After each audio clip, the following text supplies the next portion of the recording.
नमस्कार दोस्तों, मैं हूं दीपक और स्वागत है आप सभी का हमारे आज के इस वीडियो में। तो आइए दोस्तों शुरू करते हैं। भोजपुरी के एक्टर और सिंगर यश कुमार का एक बहुत ही शानदार और जबरदस्त गाना आप लोगों के बीच आने वाला है दोस्तों, जिस गाने का नाम है दोस्तों महादेव ले अवतार।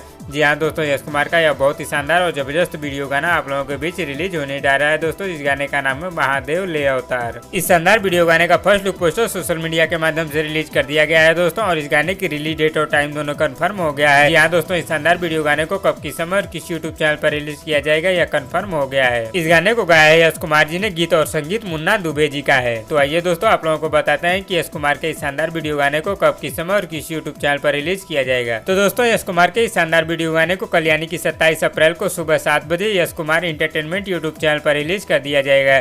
जी हाँ दोस्तों, इस गाने को कल सुबह 7 बजे Yash Kumar entertainment YouTube channel पर रिलीज कर दिया जाएगा। तो दोस्तों आप लोगों को यश कुमार के आने वाले इस शानदार गाने का नाम कैसा लगा हमें नीचे कमेंट बॉक्स में जरूर बताइएगा, और वीडियो पसंद आए तो लाइक करिए, और इसी तरह की चटपटी खबरों की डेली अपडेट के लिए हमारे यूट्यूब चैनल को भी सब्सक्राइब कर लीजिए। धन्यवाद दोस्तों।